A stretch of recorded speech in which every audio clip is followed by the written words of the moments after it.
My numbers when I first got signed were like 3,200, 3,400, something like that. Every meeting, all they talked about was my social media, my YouTube numbers, my SoundCloud numbers, and then we would play music for 6 minutes, and then that would be it. Top did not bring those things up once, and we played music for an hour and a half, and then we see where TDE is. So, you know what I mean? Because at the end of the day, you can do whatever you want. You can put glitter on it, try to make it shine. Like, they got to play the music, and if the music isn't there, then it's like, what else are you left with?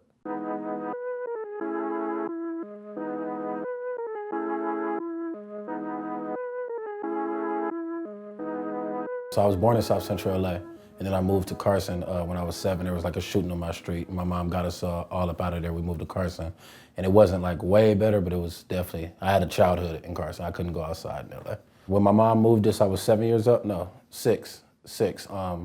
And my neighbor actually shot his wife in the back, like everybody was outside, and it was like a big thing.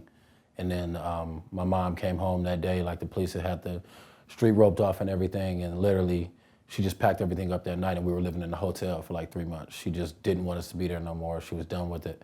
So we were living there for like 3 months, just looking for places. And this is around the time Clinton was president, so housing market was a little bit easier to afford and whatnot. So we moved over to Carson, had this little beat up two-story house. And then the first Christmas, the house burned down on Christmas. But it ended up being like a blessing because we just got home insurance. Our neighbor was, he worked at State Farm, and then we got like our house built. It was crazy. So it ended up being something that we was sad about, and then like a month later we was like, this works. Like, and then I grew up in Carson after that. I just started doing music 4 years ago. I played basketball my whole life. I went away to school to hoop, and I was in Iowa in the middle of nowhere. You can imagine that culture shock. And then I was playing out there, and I had a MacBook, and I would just record freestyles on GarageBand, like how Lil Wayne used to do with the dedications. I started like going through a lot of personal stuff and started writing on my own, and it was therapeutic. And then when I came back from school, when I graduated, I had a contract to go play in Greece and just turned it down and just started doing music full time. I got a twin brother, so he supported me probably since day one from it. And then just close friends, family, just coming out to every single show. When you coming up as an underground artist, it's like, you know, you gotta sell a certain amount of tickets to be able to perform at certain places or, you know, hit certain numbers. So just always, you know, the closest people around me. I have a pretty big, close group or whatever. Basketball is like my first love, that's my life. I played point guard, I was too short to play anything else.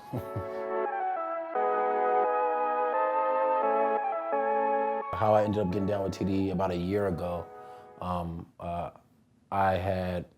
threw my own show. I headlined a show. We called it There You Have It, part of like the project that's about to release. And one of my managers, Keem, I had been knowing him for a while. He does road management for Schoolboy Q. And Keem was just like one of the most solid, good-hearted dudes you ever meet. So he had been telling a couple people from the label about me.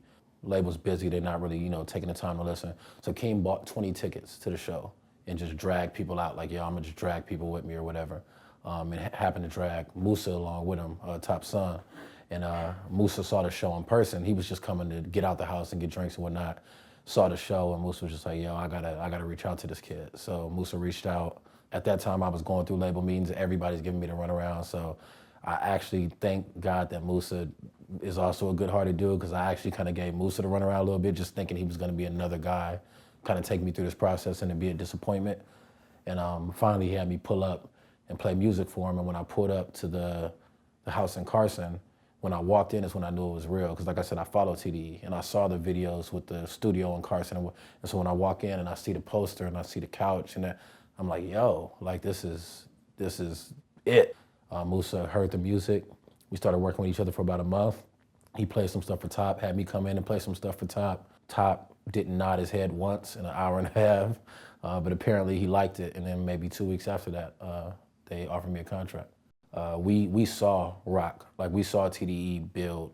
So I kind of feel like I signed to the Lakers in a way, if that makes sense. And it's like we saw rock build and be the guy, and then, you know, unfortunate incident. And so to see him double back like this with such an incredible album, and then when I got the news that I would be a part of it, you know what I mean? Like that's just, like that's a dream come true right there.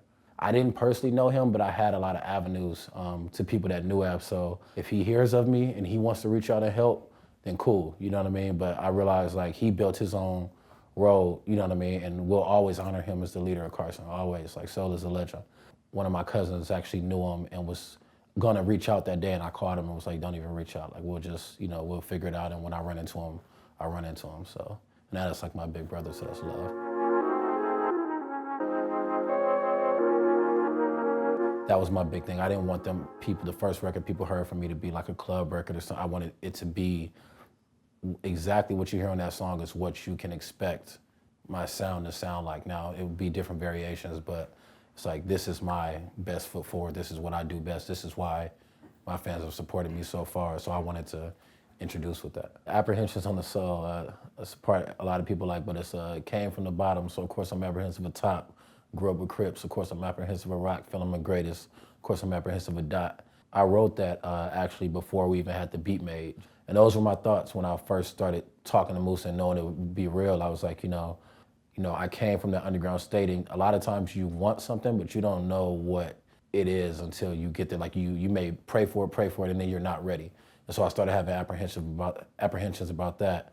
Then we in the studio and it's all these bloods with rock and stuff like that. That's just not what I grew up around, you know what I mean? Not that I'm affiliated with it, but it's just another situation that feels foreign. The third, which I think is what makes the label special, we're all just competitors. Like, they sign people that want to be the greatest at what they do.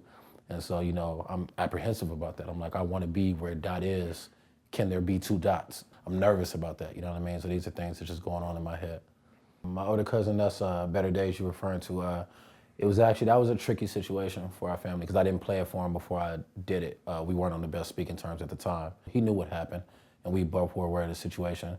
And then maybe about a week after it, he actually loved the record. It was his favorite record that he had heard from me. Like, the first time he saw me perform it live, he walked out just because it's a tough situation. But I'm proud of him. He's doing a lot better now. He's moved back out to LA, and he's making the whole family proud, just picking everything together and putting the pieces back together. So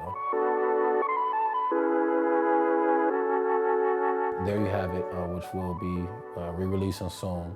It's a project I made in 2015, released in 2016. I was in my room just combing through YouTube beats, 1,000 YouTube beats, just making songs. I made probably about 34 records and cut it down. And then, we pushed that project really, really hard. And then that was the project that Top heard. I was trying to bring in pianists, and then he was like, nah, like, leave it how it was. I want the fans to know why we signed you and give it to them raw that way, you know what I mean? And then they'll respect the growth that much more on my next project. So I'm excited for that. The biggest word I've had to practice is patience through this whole thing, which I think if you grabbed any other TDE artist, they'll probably say the same thing. But I got so much music that I'm ready to get out there.